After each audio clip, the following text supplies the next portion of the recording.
How are we all? Oh, am I fuzzy? Oh, can someone tell me if you can see me properly? And if you can hear me?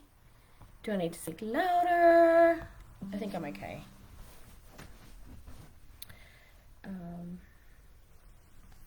I can't see any comments. So I'm just gonna check. Thanks, Tosh. Break your leg. Okay, I think I'm live, so I'm just gonna go with it. Okay, not gonna lie, a little bit nervous, but hey, that's where the growth is, right? Alrighty, so let me just bring up. Welcome, welcome, welcome to my workshop of Awakening Your Inner Wisdom. I would firstly like to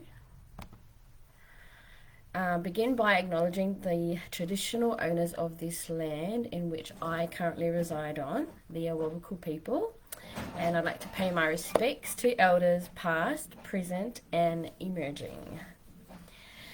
So, if anyone would like to drop in some questions, that would be great. I am just going to start and just go from there. Apologies, my printer is going in the background.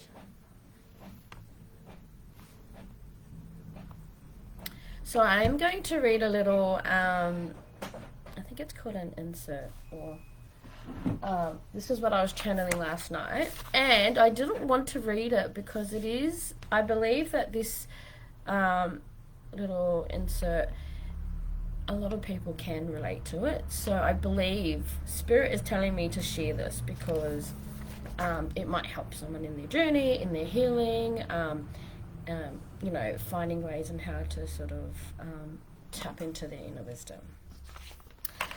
So, there once upon a time was a girl who didn't know who she was or where she came from. She was young and beautiful, but was always told she was ugly and dumb because she looked different from everyone else. One day her mum was so surprised that she come home with an empty lunchbox, because when she went to school in New Zealand, her bag was always full of lunch, because all she wanted to do was play games with her friends. When kids couldn't understand what she was because of the colour of her skin, she didn't know how to communicate with them, because that would allow a friendly interaction. But the best interactions were when they pretended to be nice, make fun of her, and make her believe that they were friends, and then laugh in her face and make jokes. These types of stories are just one of the many that took place throughout my life as a child. Because I didn't know myself, I was truly going through like an identity crisis. So I was always asking myself, who am I? Growing up, I was told, you're not Australian, you're Samoan. So we weren't allowed to identify or immerse in the Australian culture of, going out with your friends, going down to the park, interacting with other parents, being a parent myself with 3 sons. I understand, like, children need that, they just want to play, have fun, get out in the sun, run amok. So, I was always told what to do, how to act, what not to do, and how to speak. So I never knew for myself how I wanted to show up in the world. I didn't know what real Indian food tasted like until I was 18. The only curry I knew was what my mum cooked in the kitchen. So what I'm trying to say here is that not one journey is going to be the same. Each individual's journey is unique to themselves. So however you may feel, don't ever question it or judge it. Just go with the flow and trust that the process is what you're meant to go through. You never know, you might find your soulmate, your twin flame along the way. So stay hopeful. I was born in New Zealand, in Wellington. I moved to Australia in 1989 when I turned 5. Um, and so my sister and I inherited 5 younger siblings. Yes, we did. Which, of course, we had to take the responsibility of looking after them because that's just what it was back then. The oldest siblings looking after the younger ones. So life was like a box of chocolates. There were some really tasty, delicious memories, and then there was some really nasty, yucky, outdated ones. Um, but I did share a bit of that in my chapter. There were times when, two most specific milestones in my life I did touch on in my chapter of the book. So fast forward to the 22nd of March 2001, 3 days before my 17th birthday, I experienced grief for the first time because my grandfather passed away. And at that time, I believe, because my parents were raised in the Pacific Islands of Samoa, my mother grew up in New Zealand, and my father wasn't necessarily accustomed to, the Australian ways of, living and that sort of thing, and his English wasn't very good as well. So we dealt with grief differently. There is a custom that we go through where we bring the body home, we spend a week together, doing our goodbyes, we sing music, tell old tales of, our loved ones. But alcohol was a heavy element of processing grief, which I look back now and I understand that it's not a way to process heavy emotions.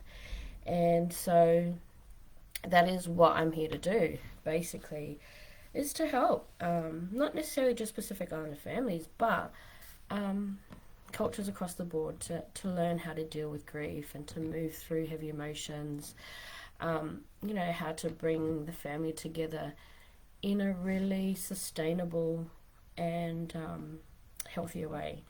So there is a saying that's common a lot in the Samoan communities that, why is it that we only see each other when there's a wedding, which is great, or a death in the family, which is really sad. So I believe I always used to have this ideal of, keeping touch with your family, because family units is a very it's a close thing to my heart, like keeping your family together. There are times when you may not necessarily see eye to eye, but I feel like in circumstances where we are coming together in celebration, where it's a celebration of someone's life who's now passed over, birthdays and weddings, we should put our differences aside and just say, look, we're here for the greater good.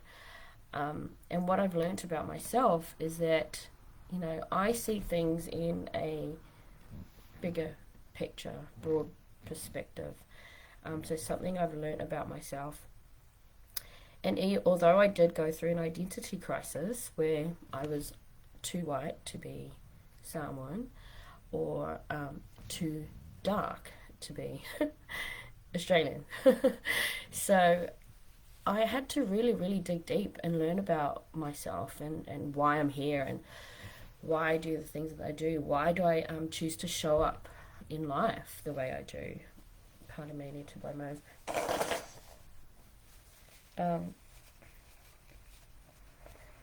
A lot of it comes down to courage, being bold and courageous enough to step out and just be like, you know what? I'm not going to listen to all the noise and take on advice from people who are living the life that I actually don't want to live. I'm actually going to choose me. I come first. My connection to the divine, source, God, universal love, whatever resonates with you. And sometimes people do go through a phase of oh shucks, what if Tina from down the road is like, oh my God, Joe, what are you doing smoking that thing around in your front yard? What's she doing that thing? That looks like a big freaking marijuana joint. Like, do you know what I mean? Oh, trust me, I've been there and I've done that. Like, some people might think, oh, she's gone woo woo or she's gone off the rails, but it's like their judgment of you and their perception of you and how you show up and live your life has got nothing to do with you and has everything to do with them. You know, there's a thing called the tall poppy syndrome, which is very, very apparent in Australia as well as New Zealand. And it is very common in the Samoan community as well. It's like when they see someone progressing, succeeding, like living an amazing life, it's like they have to tear you down to their level or nitpick at what you're doing and what you're not doing and that sort of thing. And I've always told myself, like, don't ever, like, who cares what they say? Honestly, I've had to really, really, like, just be like, bury the hatchet, be like, effort, like, stuff them, whatever, like, and just do you. And I'm truly, truly grateful that I have a husband who's so, so supportive. Because I will touch on a bit of what I've been studying the last 2 years and how it's gotten me to where I am now. But both of our families are Christians, and so when I started learning about the shamanic process, the shamanic approach to healing, which has got to do with soul retrieval, entity extraction, inner child healing, which is one of the main things I've been doing lately in my sessions. My husband was skeptical, and rightly so, because he doesn't know anything about shamanism, and all he knows is that we are here and God is up there. Like, which is what many families experience because they're just not educated, you know what I mean? So I'm here to bust some of those myths about shamanism and how I got to where I am today in terms of my spiritual awakening. So for myself, it started 2 years ago, where my husband and I were going through a really rough patch through our marriage. And there are times when I said, let's go see someone. We need to see someone or talk to someone. Marriage counselling just never worked for us previously. They tell you to talk about your problems and what he did and you did, and then I just feel like there was always the blame game, when we don't own up to our part in the pain, in the conflict, the drama, the unnecessary, like, power struggle, because that's what it is. You're like butting heads because you're going through a power struggle between the two of you because you're not seeing eye to eye, and you're like, I'm stronger than you, so I'm going to win this argument. And of course, I'm an Aries. I'm totally fire. And yeah, that was my perspective. I was like, no, I'm right and you're wrong. So I really had to understand, like, where that anger came from. And so we went to see a Reiki. And, most of you may not know what a Reiki is, or some of you are familiar or accustomed to Reiki. It's basically like shifting energy blocks in your body. So there's 7 chakras in your body, and and just quite simply, if you're feeling like your body is like your dashboard. So if you're feeling pain in your head, you're all in your head and you're not in your body, and you're like analysing things and you're like, oh, I should have done this, should have done that. Analysing past trauma, past experiences, and just letting go. If you're having issues in your stomach, that means that you're not in your power. So it could be,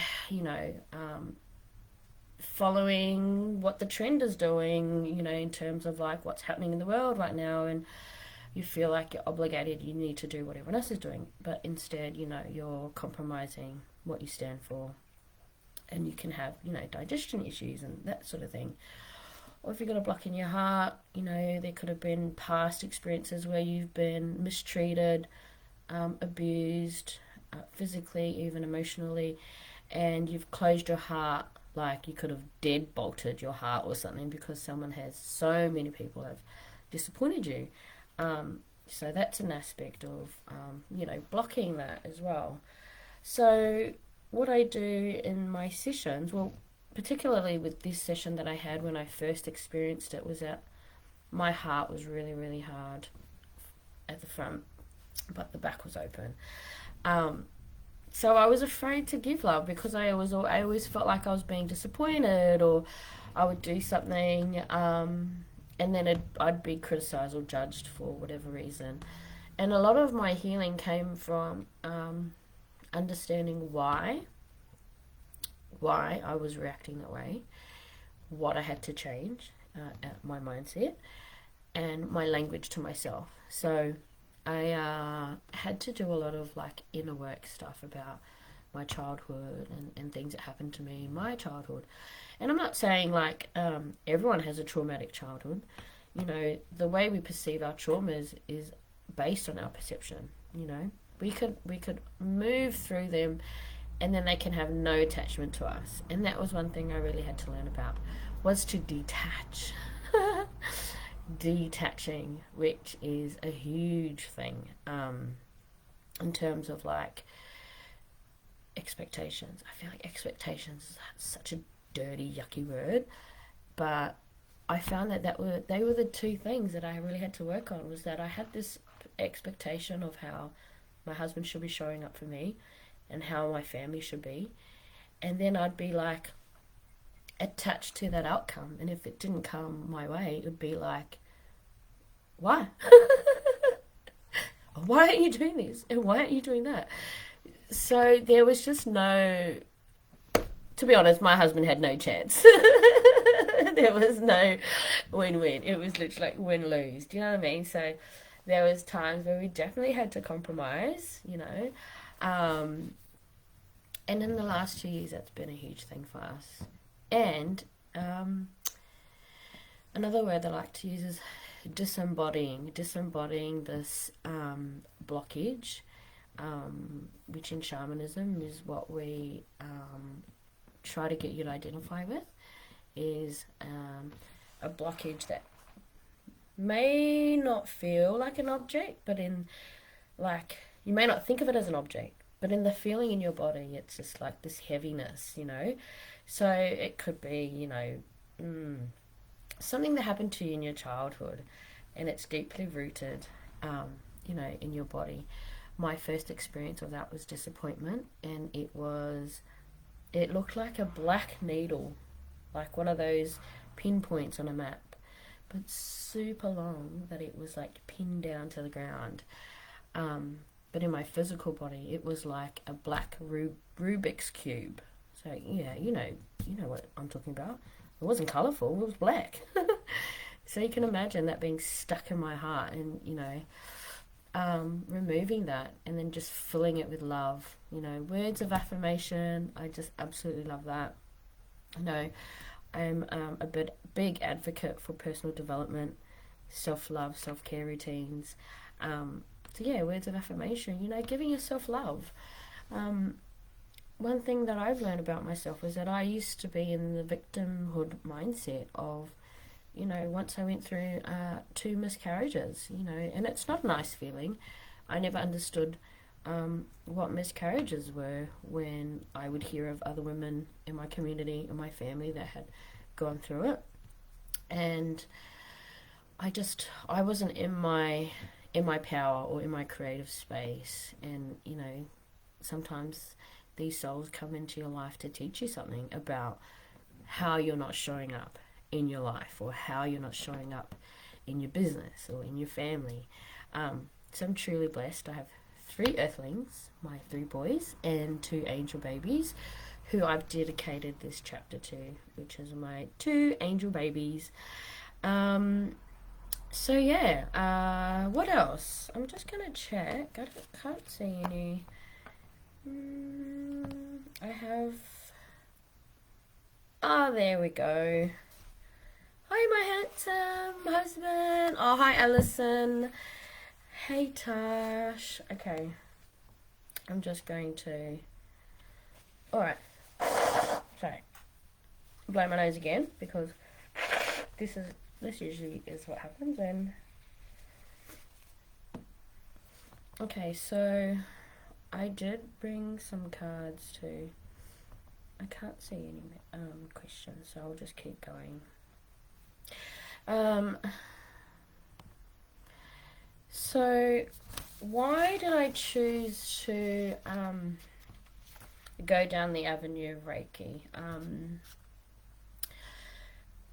I'm sure people understand or aware that, you've gone to certain, mainstream ways of dealing with conflict and have found that, they didn't work. So I was at literally the last straw, and I thought I need something else like that. It's going to help me.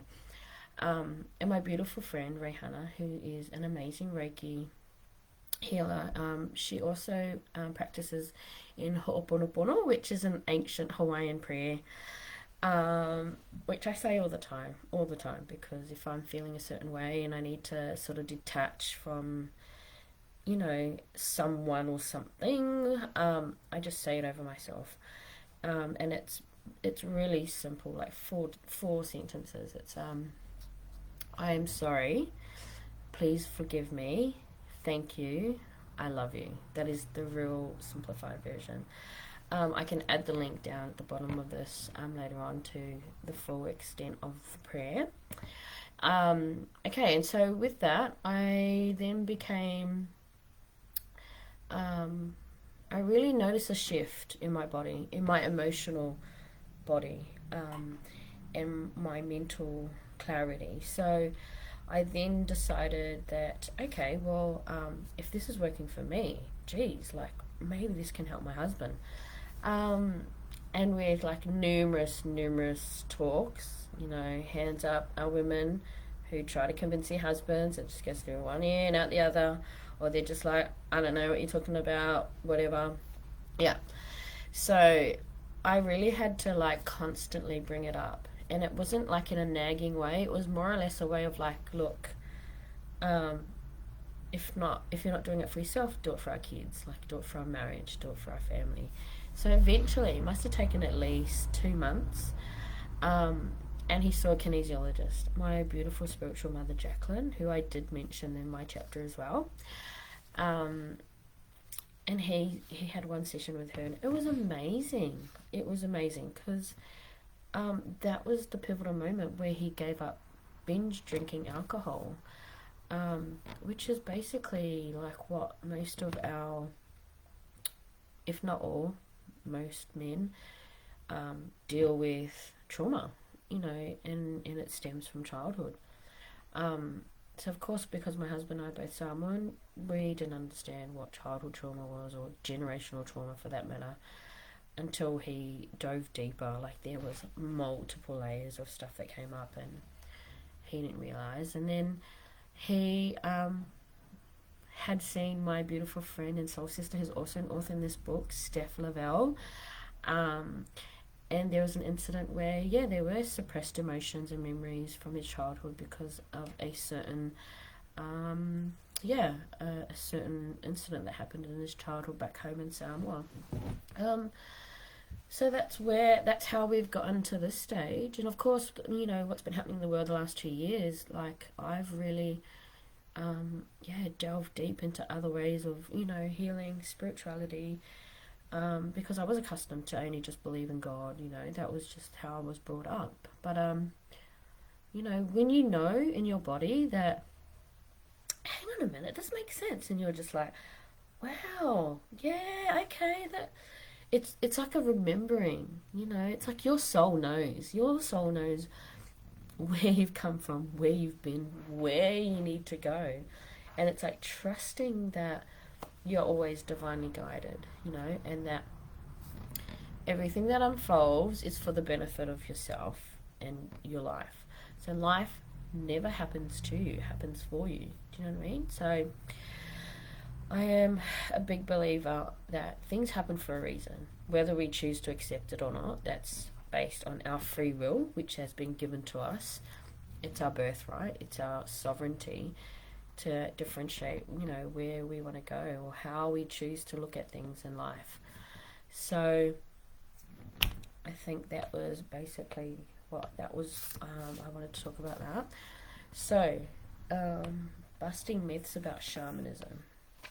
Okay, this is a huge one because before I became a Reiki healer and adopting the shamanic approach, I definitely was like, shaman, what? I don't know if I want to touch that. I don't know if I want to go there. And yeah, because I obviously had these preconceived ideas that shamanism is for like those scary people that deal with like evil spirits, and that's basically what I've been taught growing up, is that anything outside of God is wrong, But I believe that like if this was sorry, I need to have some water.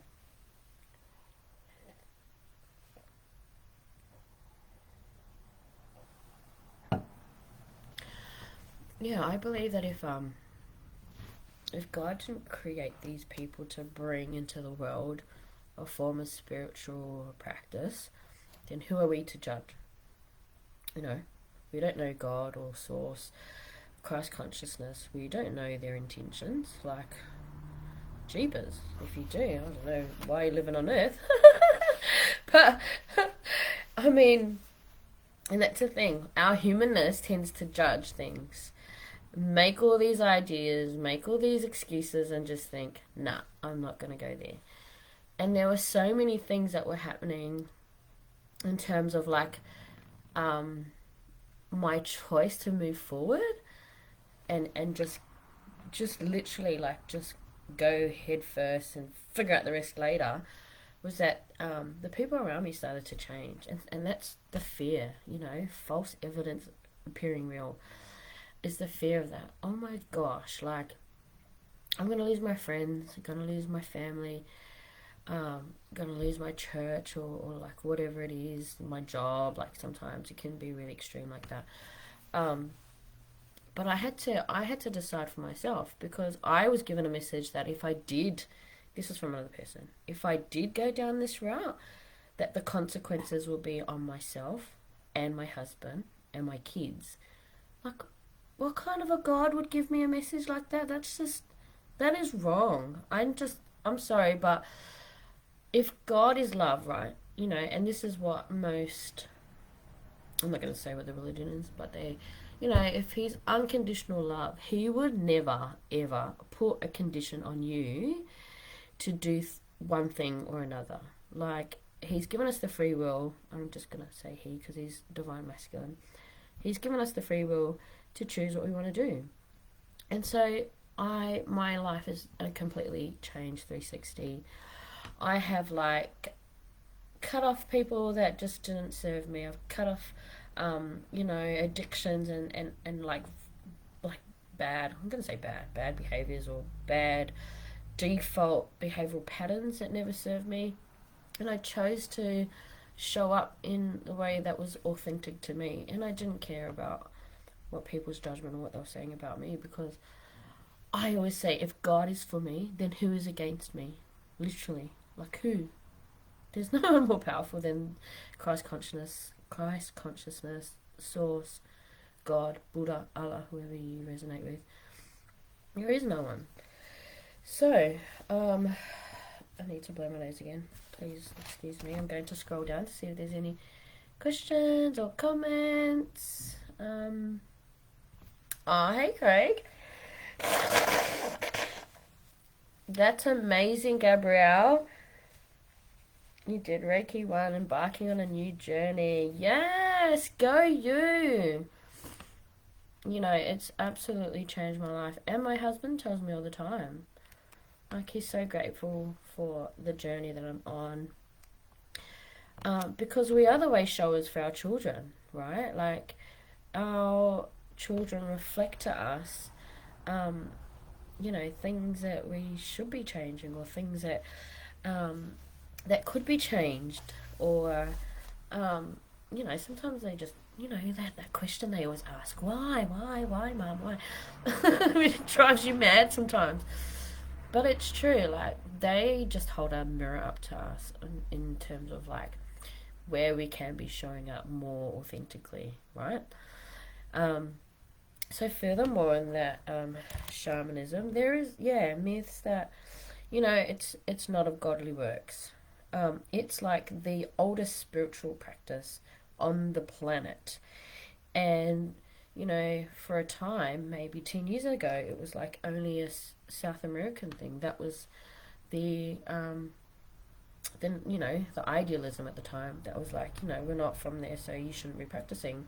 Just like when yoga first came out, you know, um, people thought it was just an Indian practice. And I, of course, thought that too because I had no understanding around what yoga practice is. And um, believe me, it has helped me a lot in terms of, regulating my own nervous system and picking up my emotional well being. So, Kundalini Yoga, if you've got a place nearby, that's a great way for you to get back into your body, out of your head, tapping into your like innate ancient wisdom that was given to you at birth.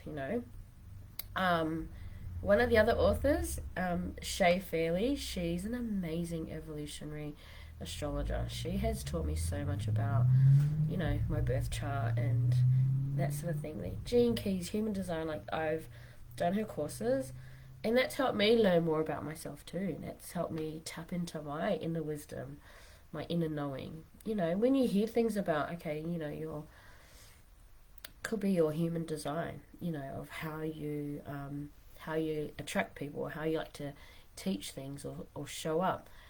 When you hear information about yourself, it's, and it feels like, oh my God, that's so true. Like, it's like reminding you of who you are.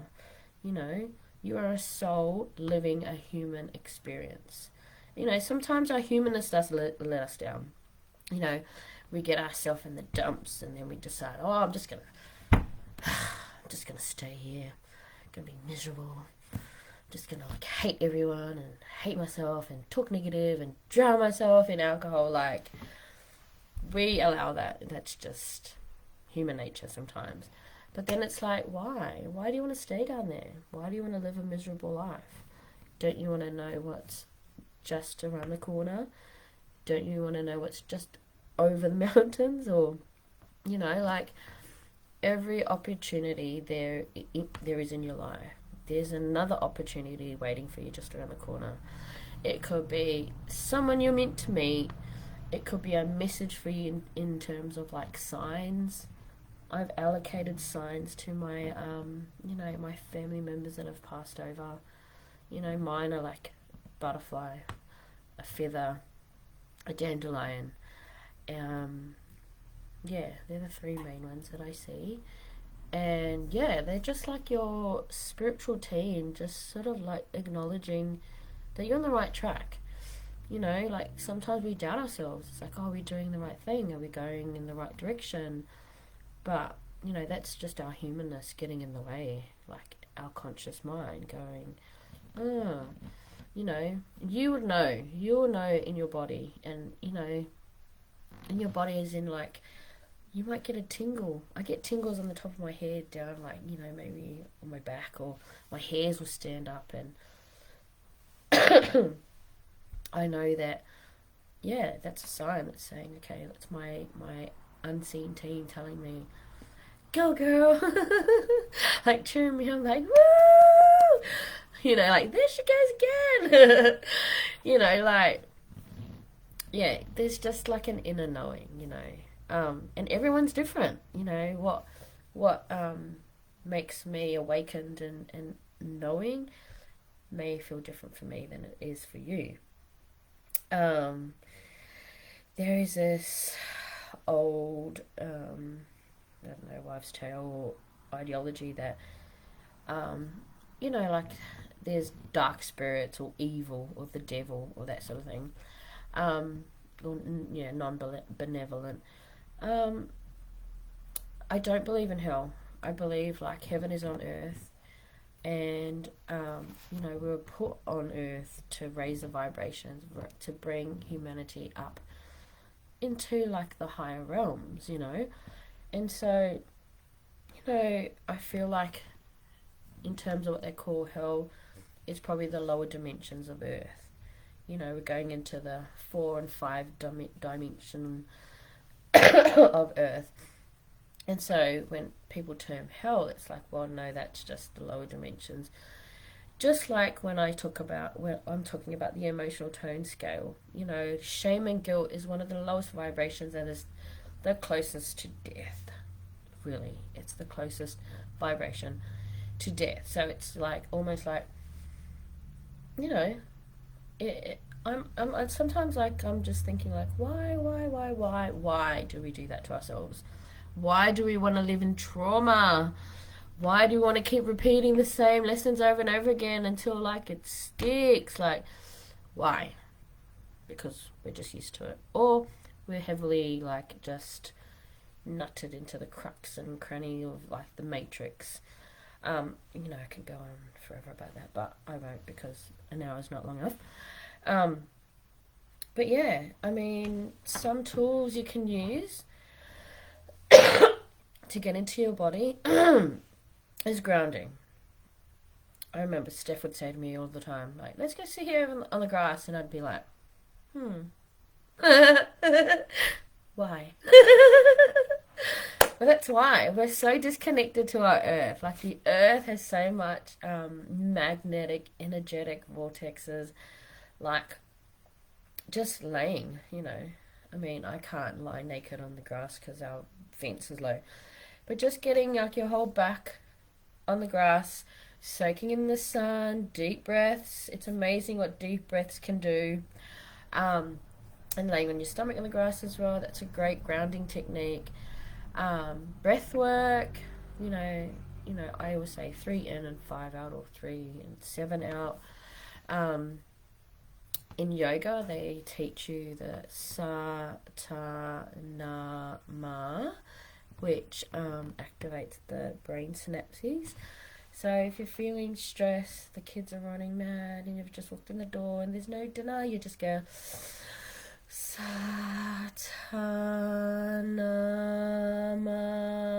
Satanama. It's so good.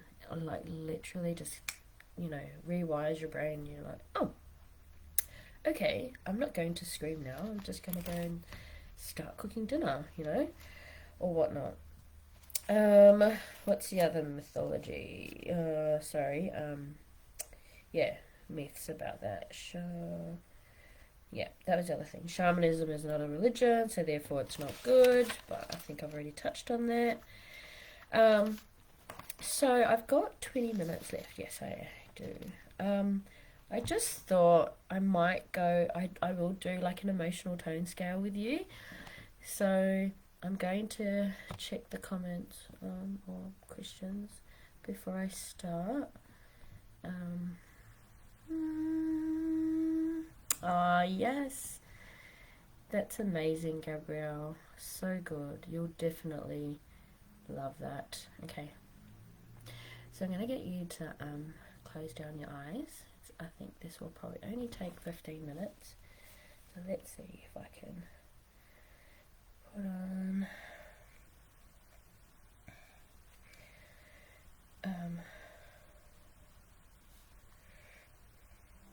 in panic. I'll just put some music in the background. Okay.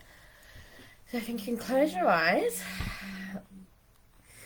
So deep breath. So we're 3 in and 5 out.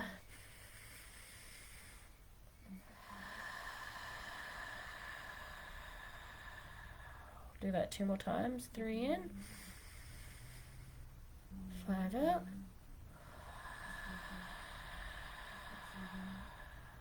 One more.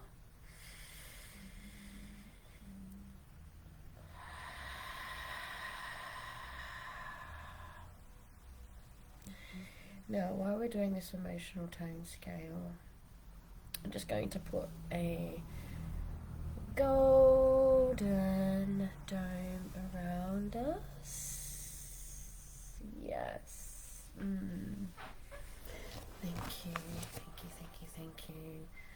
I call on my ancestors, my guides, my 18, Mary, Jesus Christ, my starseed family, and my andromedans.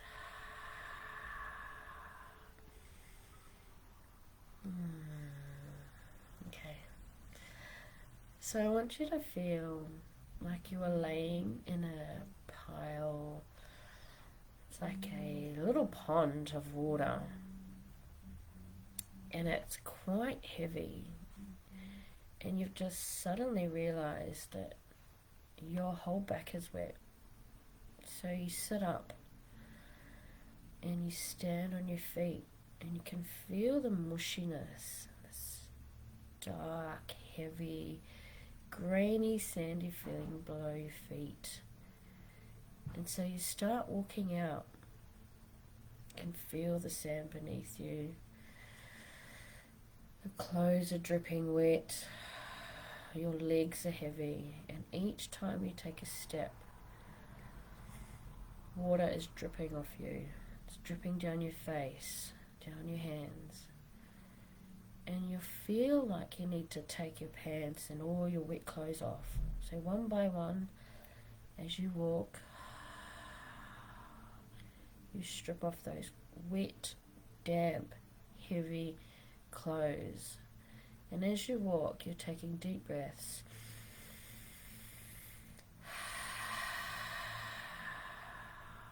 There is just trees around you. It's quite dark.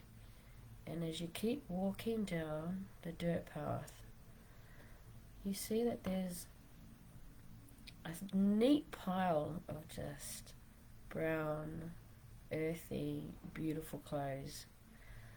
So you walk towards it, and you shake all that wetness out of your hair and off your body, and you slip those clothes on.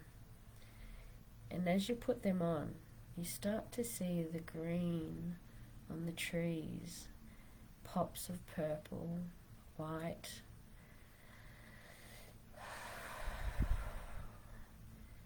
You see butterflies flying past. And as you walk on this path, the dirt path now turns into grass, and you're caressing the leaves as you walk. And as the path bends to your right, you are suddenly greeted by this beautiful white, radiant, yellow, golden sunlight. And as you greet that, you open out your arms and you soak in all of that energy from the sun. And as you walk down, you see the stairs. And the stairs are like these marble stone, and the texture are quite rough, but it takes you through these palm trees onto sand, and you can hear the waves crashing, and you feel like dancing. You just flow left to right in circles, and now suddenly you are dancing as the water rushes up, tickles your toes, and runs off again. All you see is this beautiful horizon of blue and light blue, purple and violet. And as you're dancing, you're feeling nothing but gratitude for the love that you're feeling right now, for this moment that you're experiencing, for the oneness with you and nature. And as the sun sets,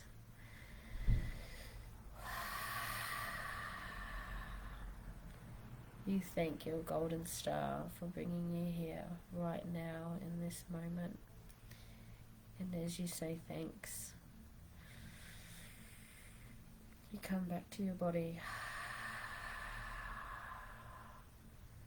and you open your eyes.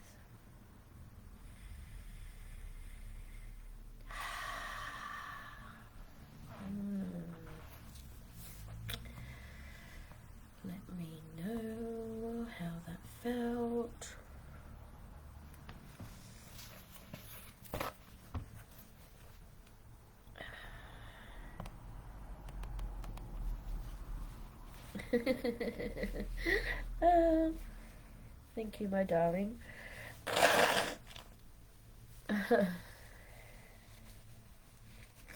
Okay. I don't know if there's... No. Okay. There are no questions, so I will, for the last 15 minutes, just talk about my program. Yeah, so I am offering a Sacred September container,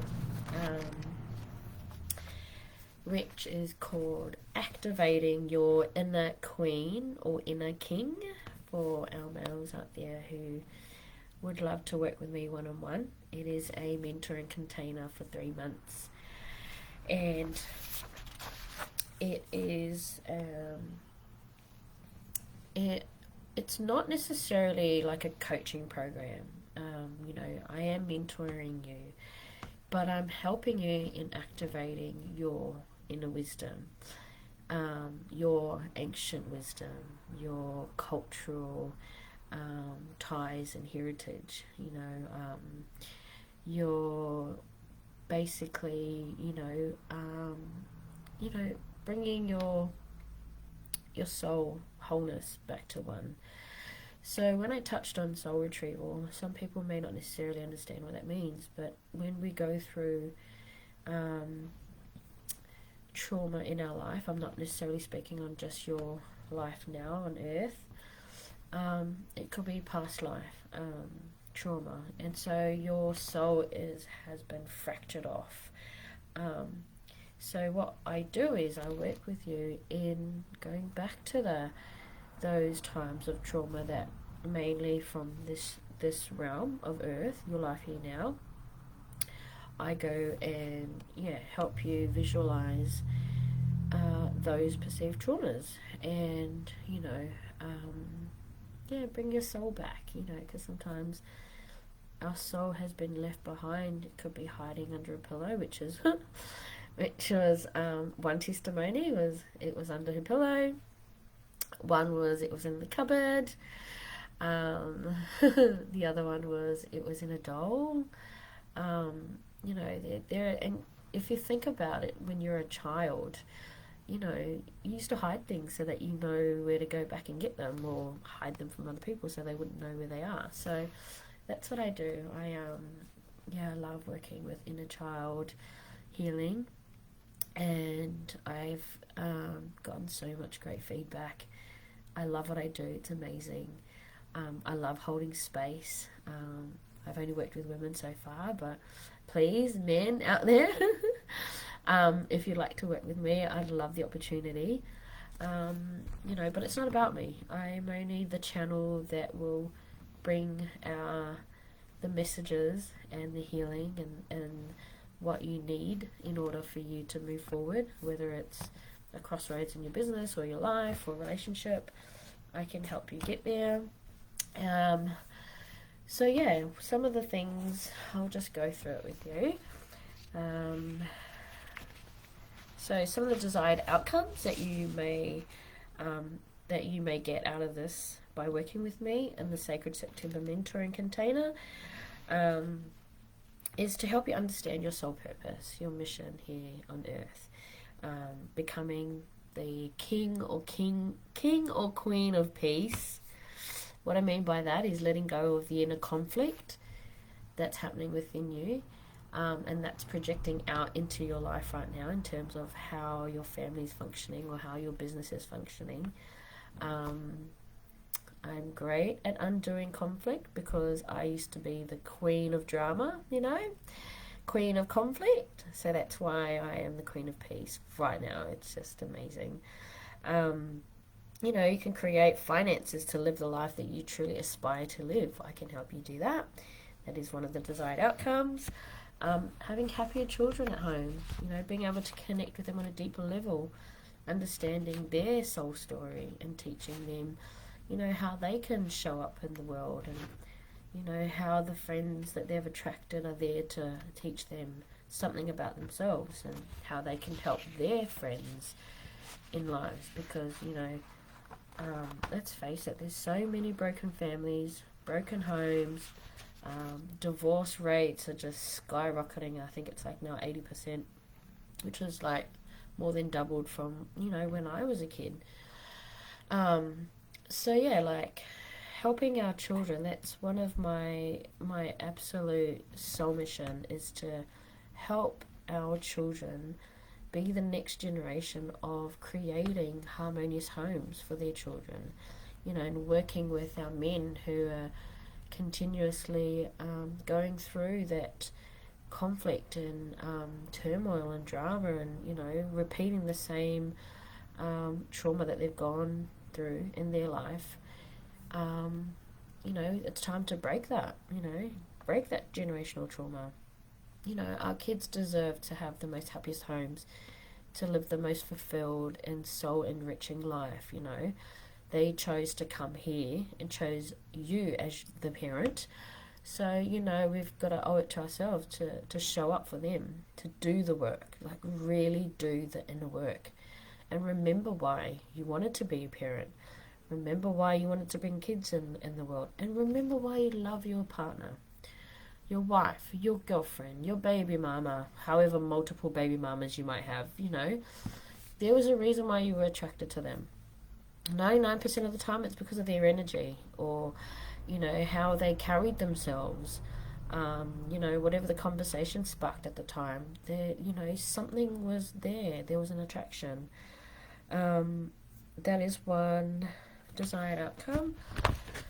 The other one is to have time to do things that inspire you. Like, what inspires you? Like, what is that thing that makes you go, I just love my life? For me, it's doing thrill-seeking things. My husband would know, like jumping out of a plane, skydiving, bungee jumping. What was our next adventure we were going to do? I can't remember exactly what we were going to do, but there's a lot there. There's a lot on my bucket list that I want to do, so I can help you find that. You know, find what inspires you, find what like gives you joy, what, you know, makes you have fun, you know. So much of like fun now is associated with drinking alcohol, which, you know, that's not fun to me. I mean, if it's a girls' weekend, I mean, why not? Like, us mothers, mamas need to have to, yeah, we need time to refill our cup, whether it's a wine glass or whatever. Like, we need time to, like, breathe and let go of the responsibilities for a little bit, and then come back and feel like, yes, I've reset. I've filled my cup up now. It's full of cocoa and coffee. You know, it's no wine in there yet. But that is one thing that you will definitely gain in working with me. Quality time with loved ones and doing fun activities, yep. And boundless opportunities and freedom of choice. You know, helping you to see the bigger picture. I'm all about the big picture. That is my life's work, helping others to see into the future, to see that, you know, we can live in a place where it's just full of love, joy, peace, harmony. You know, that's not cliche. Like, we can really have that, you know. My ultimate goal with my husband is to live off grid. You know, create a beautiful community where we can just live off the land. You know, live like our ancestors did hundreds of years ago. You know, it can be done. You know, where there's a will, there's a way. And so I'm just going to leave it there, I guess. There's still 5 minutes. One of the things I did want to touch on.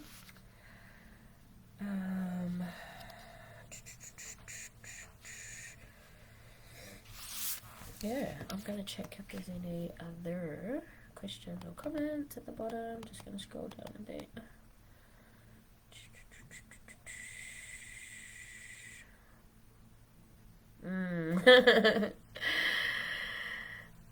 Oh, thanks, Gabrielle. Oh, I'm so glad you found that so freeing. Thank you, my honey. Okay, So I will touch on price point, because I believe you know if you're really keen to or intrigued, like we can just have a clarity call where I can ask you questions. You can tell me what your intentions are and how you want to move forward if you were wanting to work with me one on one. The clarity call is free. You can find me. You can just click on my profile. You can just DM me there on Facebook, Joe Thompson. On Instagram, it's Joe_Thompson 685. 685 is the international code for Samoa. So, of course, it's my heritage. So yes, price point for my September container, it is $3,000. Only $1,000 deposit is required, and you will have me. You have full access to me for 3 months. Of course, Monday to Friday during the normal hours of 9 to 5. So at the start, I do a one-on-one shamanic Reiki session with you to anchor into the energy of the course. Then we go through the modules. There is about 6 modules. It depends on how you work through them and the capacity. And then there is another Reiki session at the end of the course to anchor in what you've achieved, what you've unpacked, and all your soul retrieval and integrating that all. And there is also another session in the middle where I take you through the emotional tone scale as well. And then at the end we have a dance party, like online. Yeah, celebrate. So yes, I hope you found this, worthwhile. I hope you found it enjoyable, inviting, educational, all the things. And please reach out if there is any other questions. You can just DM me. I am an open book. I love to share my knowledge, my wisdom, my experiences, because you just never know. Your story could help someone else. So just by me sharing my story with you, you might be able to help someone else in your community or in your family. So I really, truly am honoured that you took the time and brought your beautiful, lovely energy into the space. And I do hope that you have the most amazing Friday afternoon. Have a safe and wonderful weekend. And I look forward to chatting to you soon. Bye.